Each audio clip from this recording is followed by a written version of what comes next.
pertama-tama kita memanjatkan puji syukur dulu kepada Allah Subhanahu wa taala atas perkenan dan izinnya. Alhamdulillah nih dalam waktu singkat kita bisa arrange kegiatan ini ya, Pak ya. Alhamdulillah ini pasti ada campur tangan Allah Tuhan Yang Maha Kuasa nih kan.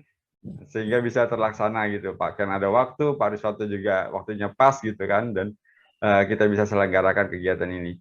Dan apa yang diharapkan oleh Pak Riswanto mengenai materi project management juga sudah biasa dan sudah sering disampaikan atau dipaparkan oleh Pak Kanedi. Namun kali ini bidangnya khusus nih Pak Ken, yaitu mengenai maskapai.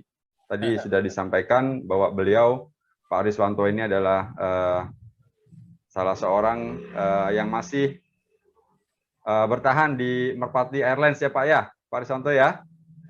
Ya mudah-mudahan nih ke depannya bisa bisa bangkit kembali Pak. Nanti mungkin silakan Pak Riswanto nanti menyampaikan apa yang ingin diperlukan mengenai materi project management ini, khususnya tracingnya di mana disampaikan saja ke Pak Ken, nanti Pak Ken bisa menyesuaikan materinya gitu ya. Oke, mungkin untuk kesempatan pertama Pak Ken mohon izin kita persilakan Pak Riswanto terlebih dahulu ya Pak Ken, untuk bisa menyampaikan apa yang diperlukan dalam materi project management ini. Ya Pak Ken ya, kami persilakan deh Pak Riswanto untuk bisa menyampaikan sesuatu dulu. Silakan Pak. Baik, Pak Ken, terima kasih. Ada Bu Rifa juga ya. Ya. Assalamualaikum warahmatullahi wabarakatuh. Waalaikumsalam warahmatullahi wabarakatuh. Ini sebenarnya perintah dari pengurus atau dari Pak Dirut sih, karena kan Pak Dirut sekarang punya kewenangan untuk menunjuk kurang lebih 10 orang. 10 orang tim restrukturisasi. Jadi pegawai itu sudah di layoff semua.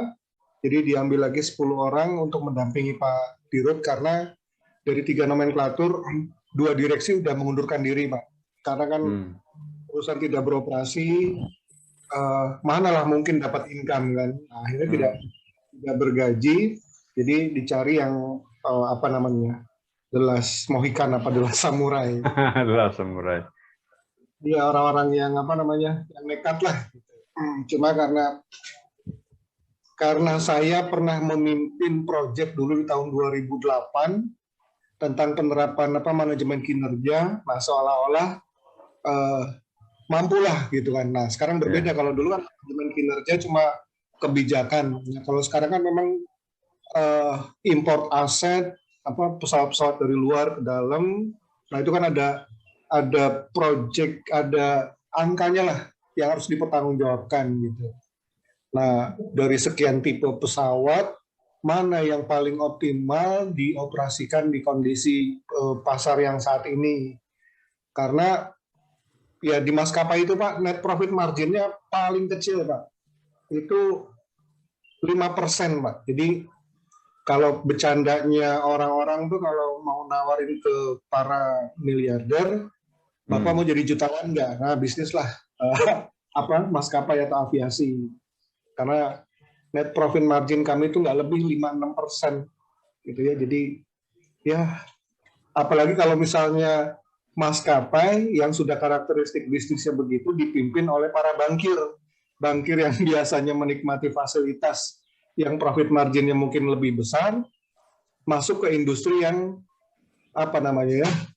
regulasinya ketat, padat karya, padat modal, risiko tinggi gitu kan. Nah itu akhirnya ya begitulah. Nah harapan saya sih minimal saya ngerti kalau ngelola proyek itu apanya sih yang harus faktor-faktor apa saja yang harus dipertimbangkan, dan kemudian kalau manajemen resiko sih alhamdulillah Pak, saya sudah lulus lah dari LSP. Apa sih namanya dulu? RMPO apa sih? CRMP CRMP betul Pak. Ya. Itu karena saya S2-nya kan di PPM Pak. Jadi ada paket ambil itu gitu. Nah, saya udah ngeprint Pak. Wah, banyak tuh Pak. Nah. Siap.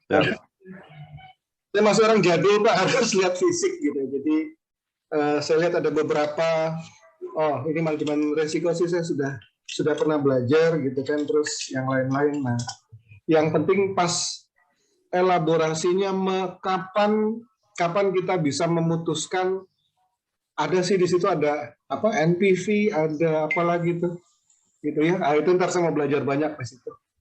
Nah, kalau di belakang-belakangnya sih saya sih kayaknya sih sudah pernah belajar lah gitu. Tapi nggak apa-apa. Saya mau dapat apa arahan lebih lanjut dari Pak Guru gitu kan. Siap. Itu Pak. Assalamualaikum warahmatullahi wabarakatuh. Waalaikumsalam.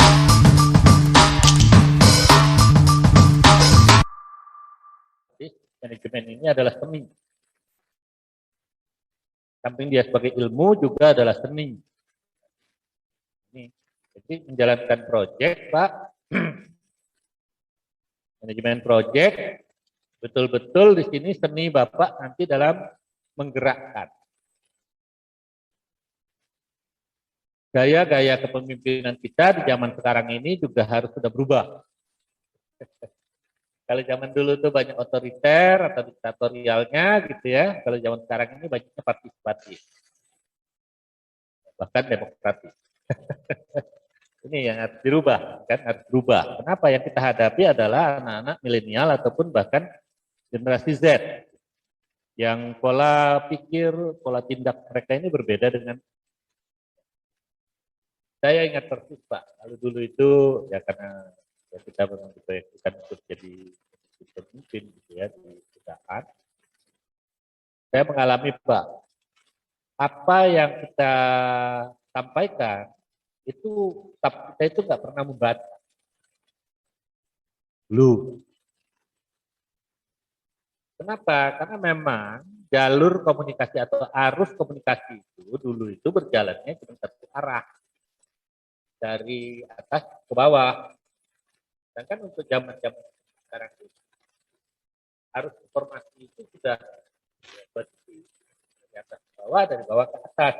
Bahkan itu informasi itu lebih banyak dimiliki oleh bawah daripada yang ke atas.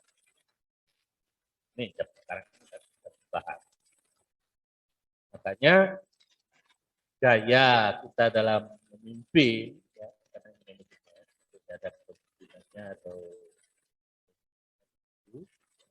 sekarang ini berubah. Yang dulunya kita itu memanage, sekarang itu berubah menjadi lead. Lead them, bukan manage them. Dan lebih banyak, kalau saya lihat dari sisi manajemennya atau leadershipnya, dalam manajemen project ini nanti lebih banyak kita itu mengarahkan, bukan memerintahkan. Ini perubahan dalam di era digital menghadapi kaum milenial dan generasi Z. Jadi lead them. Kemudian yang parahnya lagi sekarang ini perubahannya Pak ya. Kalau dulu antara atasan dan bawahan itu ada gap, ada jarak. Sekarang ini antara atasan dan bawahan itu sifatnya sudah kayak teman. Nah, jadi sudah tidak ada lagi katanya pembatas atau jembatan pemisah antara atasan dan bawahan. Bahkan kalau saya melihat di dalam dunia perkantoran, kita itu akhirnya ya, tidak ada lagi sekat-sekat ruangan Bapak pejabat dengan yang karyawan. Meja kerja pun sudah meja bersama. Kalau dulu kan ya Bapak mungkin merasakan lah ya, kita di perusahaan, kita sebagai pimpinan itu punya ruangan tersendiri. Gede, kemudian lengkap dengan segala macam furniture atau fasilitasnya dalam ruang kerja itu gitu. Kemudian ada penyekatnya dan tidak dilihat dari luar, tidak terlihat dari luar, itu kalau dibuka baru terlihat. Kalau sekarang enggak, ruang kerja itu ruang kerja bersama. Itu contoh.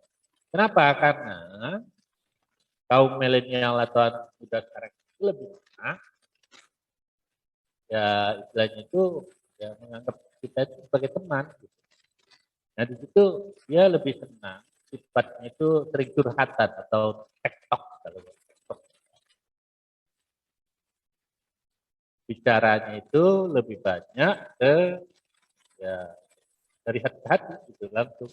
Kalau dulu kan jarang-jarang lah, itu sekali-sekali aja kita untuk memanggil staf ruang kita khusus atau kita yang datang.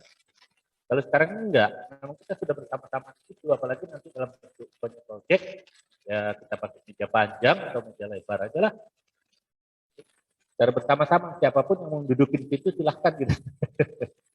Seperti itu gitu ya. Nah itu, jadi dari sisi manajemen sudah berubah. Kemudian juga terhadap adik-adik yang generasi muda ini sekarang kita tidak perlu sifatnya perintah. Karena seni tadi, jadi kita lebih banyak sifatnya bercerita. Kalau mau memerintah itu gunakan dalam bentuk cerita. Ini lebih mengena. Maaf ini Pak ya, saya sharing ya. Atau kalau Pak terhadap staf, kalau saya melihat begitu. Dalam hal kita menggerakkan mereka di zaman digital atau kaum milenial ini, menggerakkan mereka itu lebih banyak kita bukan memerintah tetapi bercerita. Itu bisa menggerakkan mereka. Karena mereka ini orang-orang yang melek teknologi, kemudian mereka ini punya relationship yang luas, pengetahuan mereka juga cukup tinggi, gitu ya. Bahkan juga dalam bidang pendidikan sudah tinggi juga, gitu ya. Dan mereka dokter-dokter atau juga, gitu. Yang sifatnya ya mungkin kalau dari sisi akademisi bisa jadi mereka sudah memahami, tapi tinggal lagi di dalam praktek-prakteknya di lapangan yang perlu kita. Nah, cara memanage mereka ini yaitu lebih banyak ke arah lead, ya, mengarahkan. Memang perlu di situ ada perencanaan yang kita buat, kita organisir, kita penuhi kebutuhan-kebutuhannya itu kan dari segi mulai dari personaliannya, kemudian sarana atau fasilitas yang diperlukan di dalam proyek gitu kan. Kemudian nanti kita mulai banyak mengarahkan, motivasi, memimpin, integrasikan, kita mengelola hal-hal yang berkonflik. Samping kita pun selaku manajemen kita manajer mau tidak mau menjalankan fungsi controlling. Itu dari sisi manajemennya. Seni dan juga bisa merupakan satu proses karena dia ada langkah-langkah yang sifatnya sistematis dalam pekerjaan di proyek. Kita manage proyeknya, kita arahkan, kita kontrol dan sebagainya untuk mengumpulkan ini tadi karena dia adalah satu proses yang memang di dalamnya itu secara sistematis dan kalau kita lihat sistematis teman antara satu aktivitas dengan aktivitas lain itu atau satu unit lainnya di dalam proyek itu harus ada saling keterkaitan sistematis.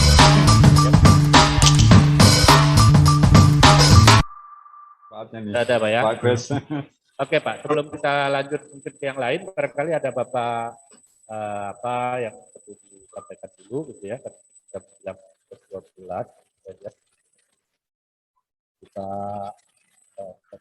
barangkali ada tanggapan atau ada hal-hal yang perlu kita di dalam ya. Kita akan kita ke tadi ya. Banyak juga kalian perlu kita hitung ya dalam proyek itu dan membandingkan antara satu hasil hitung dengan hasil hitung lainnya karena ntar sore itu analisa kelayakan proyek ya Pak. Iya. Itu menarik tuh. Itu juga saya tunggu-tunggu tuh Pak. Wah pokoknya kemarin maju tempur aja udah ternyata intelektual kapital tadi yang menurut Pak Ken itu harus punya. Iya Pak, dan dilihat intelektual kapital di samping kapital yang lain, di samping aset-aset lainnya, intelektual kapital itu perlu kalau saya lihat. Iya ada 9 kompetensi situ ya. 9 elemen. 9 kompetensi harus atau elemen yang buat dan terakhir itu ya keterampilan itu ya terintegrasi itu. Mengintegrasikan dari segala macam manajemen atau aktivitas tadi itu menjadi satu kesatuan. Makanya saya bilang itu Pak, kalau dalam satu proyek ya Mbak miniaturnya perusahaan. Makanya kebanyakan perusahaan sekarang itu untuk mencobakan suatu bisnis itu dicobakan dalam satu proyek. Kenapa? Ya karena tadi itu, kalaupun menjadi ada mengalami kerugian, ya kerugiannya kecil. Apalagi kalau dia itu ada proyek yang dikerjakan sifatnya kerjasama apa tadi itu kan, ada keterlibatan pihak lain gitu yang menjalankan proyek itu, kalaupun umpamanya ada risiko kerugian, berbagi rugi gitu,